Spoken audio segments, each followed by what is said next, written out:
All right, so here we are with Lucy's Roadmap to Success, and this is little Lucy. She's still a puppy actually, so she's not two, she's only a little over a year old, so she's still young and has a lot of energy. When I first got here, I noticed that she was jumping up a lot, and when I talked to her guardians, that was one of the primary concerns. She wasn't listening to their commands, and she was jumping up a lot. So we first discussed different types of exercise options. That is a little bit of demanding attention and invading personal space, so we're just going to ask her not to do that. Sit, sit.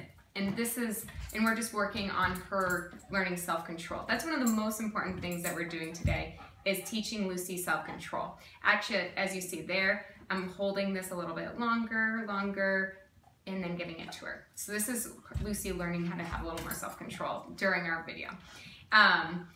Anyway, so she jumped up a lot. That was one of the primary concerns, and then she was guarding the door. So what I talked to our guardians about is making sure that they had a good way to disagree with Lucy. So we went over the escalating consequences and talked about how to reward her with some positive reinforcement and petting with a purpose. So I want to just direct the guardians to look in the search term bar on the Doggone Problem website to look up escalating consequences and petting with a purpose, because they can find hundreds of videos on our website already that go over those things.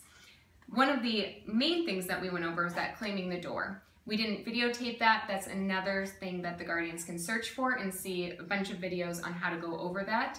The primary thing that we want to do is make sure that the guardians are establishing themselves as the leaders in the house and are claiming the area around the door as theirs, and Lucy is not to invade that space. We are creating an invisible barrier, but she needs to respect the boundaries of the doorway, so she is not jumping up at new guests, and she's learning much better door manners. The next thing that we did is we decided to, and it's actually in the video above, is we went over how to teach Lucy how to go to her home, which is her dog bed. Again, this is a place for the dogs, for the kids to not pet Lucy, and that's kind of her little bedroom, if you will. So that's her little private spot, and it's also a place that we reinforced with positive reinforcement.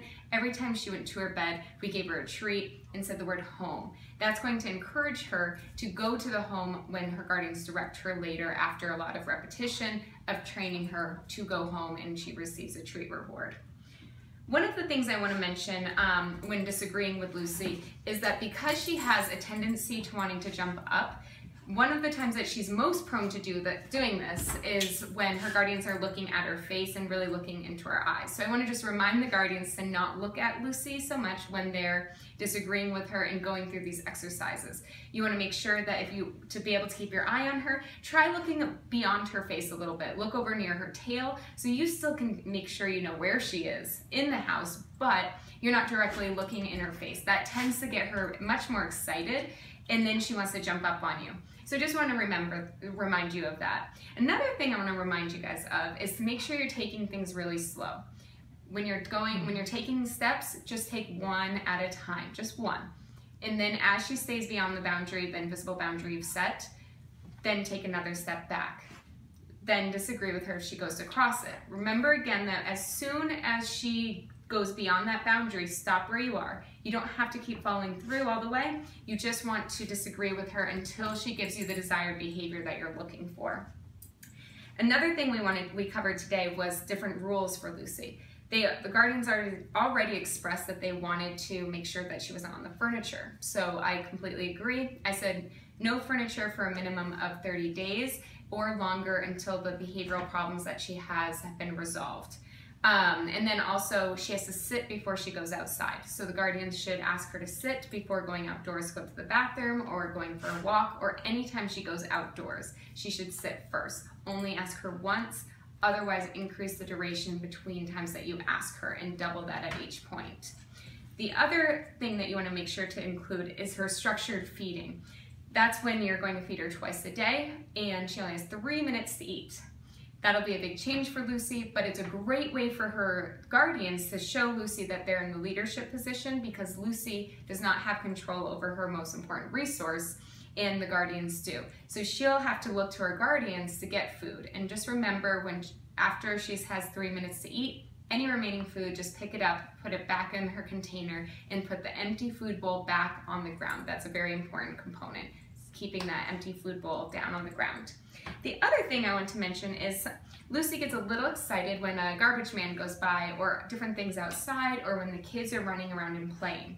Now we can use the escalating consequences at times, but Lucy's still really young and excitable. So if she's not listening, you can either leave the room for a little bit to remove the guardians as the reward themselves. And another method is to actually use some counter conditioning, another thing that they can look up on our website and find a bunch of videos for. So if the kids are running around, give Lucy treats only when she's looking at the kids. If the kids run into another room, stop giving her treats then. So using some counter conditioning to make a positive association between the kids playing and her building up that self-control to not chase them will be really important. And then the last thing is just to make sure that they are going through the claiming the door exercise about 2 to 3 times a day, and the going over the home exercise, teaching Lucy to go to her dog bed. I would say about 3 times a day as well. Do that in the morning, afternoon, and evening. Try to make sure you get a nap in there.